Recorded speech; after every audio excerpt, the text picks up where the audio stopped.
অগ্রাহ্য করে কেন্দ্রীয় সরকারের বিভিন্ন এজেন্সি সিবিআই সহ তারা বিভিন্ন কার্যকলাপ করছে। রাজ্য সরকারের পক্ষ থেকে একটি স্যুট ফাইল করা হয়েছে। কেন্দ্রীয় সরকারের এই ধরনের পদক্ষেপের বিরুদ্ধে যেটা বলা হয়েছিল যে 2018 সালে সিবিআইকে যে একটি আসার জন্য কনসেন্ট দেওয়া হয়েছিল, অর্থাৎ রাজ্য সরকারের পারমিশন না নিয়ে তারা চলে আসতে পারে, এই কনসেন্ট দেওয়া হয়েছিল। সেই কনসেন্টটা রিভোক করা হয়েছিল, অর্থাৎ প্রত্যাহার করা হয়েছিল 2018 সালে। কিন্তু সেই প্রত্যাহারকে মান্যতা না দিয়ে, সরকারের সাথে কোনো সংযোগ না রেখে কিংবা সরকারের কোনো পারমিশন না নিয়ে সিবিআই এর মতন এজেন্সি তারা বারংবার সরকারের এখতিয়ারের মধ্যে ঢুকে পড়ছে। আজকে মাননীয় সর্বোচ্চ আদালত, অনারেবল সুপ্রিম কোর্ট, তার ডিভিশন বেঞ্চ যেটি প্রিসাইড করছিলেন জাস্টিস গাভাই, তিনি এবং তার সাথে আরেকজন মাননীয় বিচারপতি, তারা বলেছেন যে এই স্যুটটা যেটা কেন্দ্রীয় সরকার বলেছিল এটা মেনটেনেবল নয়, অর্থাৎ এটা এই স্যুটটাকে গ্রাহ্য করা উচিত নয়। তারা বলেছেন, অর্থাৎ মাননীয় বিচারপতিরা বলেছেন যে এই প্রিলিমিনারি অবজেকশন, প্রাথমিক যে অবজেকশন প্রতিবাদ করা হয়েছে অথবা প্রতিরোধ করবার চেষ্টা হচ্ছে, সেটা মেনটেনেবল নয়, অর্থাৎ সেটা হবে না। অর্থাৎ স্যুট ইজ মেনটেনেবল, কিন্তু যে প্রিলিমিনারি অবজেকশন তোলা হয়েছে সেটা গ্রাহ্য করা হবে না, অর্থাৎ স্যুটটা শুনানি হবে। কেন বলেছেন? বলতে গিয়ে বলেছেন যে যুক্তরাষ্ট্রীয় কাঠামো, ভারতবর্ষের সংবিধানে যে যুক্তরাষ্ট্রীয় কাঠামোর কথা বলে, সেই যুক্তরাষ্ট্রীয় কাঠামোয় আঘাত হয়ে যাচ্ছে।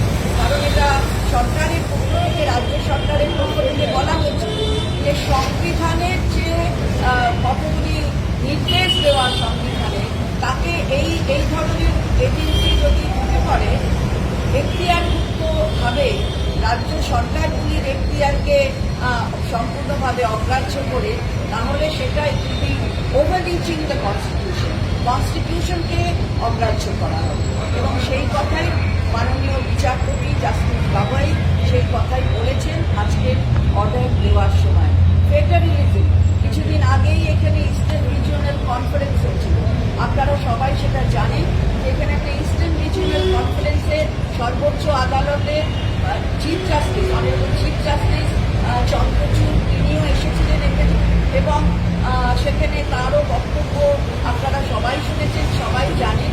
এবং মাননীয় মুখ্যমন্ত্রী আমাদের, তিনিও সেখানে বলেছিলেন যে কোনো পলিটিক্যাল বায়াসনেস থাকা উচিত নয়। এটা আপনাদের সকলের কাছেই জানা, সবাই জানেন এবং সবাই অবহিত আছে। পরের সেশনটাও ছিল একটা এমন সেশন যেখানে আলোচনা হচ্ছিল about constitutional morality and cooperative federalism.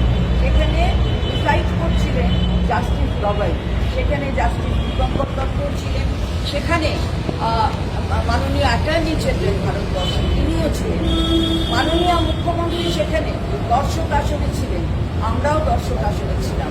এবং মাননীয় মুখ্যমন্ত্রী তার নির্দেশানুসারে আমরা এই প্রসঙ্গও তুলেছিলাম, বলেছিলাম যে ফেডারেলিজমটা নষ্ট হচ্ছে, যেমন তিনটে আইন বদলের ক্ষেত্রে হয়েছে এবং কিভাবে সেটা প্রয়োগ করা হবে তার ট্রেনিং হয়নি, এ বিষয় নিয়েও আমরা প্রশ্ন রেখেছিলাম ওই সেশনে। সুতরাং আজকে দাঁড়িয়ে দেখা যাচ্ছে যে জাস্টিস গগৈ তিনি কিন্তু এই ফেডারেলিজম, যুক্তরাষ্ট্রীয় কাঠামো, সংবিধান যেটা সবচেয়ে বেশি, সংবিধানের সবচেয়ে সুন্দর জায়গা ভারতবর্ষের জন্য, এটা বহু দলীয় তন্ত্র, যেহেতু আমরা তাতে বিশ্বাস করি, আমরা একদলীয় তন্ত্রে বিশ্বাস করি না, তাই এই যুক্তরাষ্ট্রীয় কাঠামো অত্যন্ত গুরুত্ব রাখে আমাদের ভারতবর্ষে।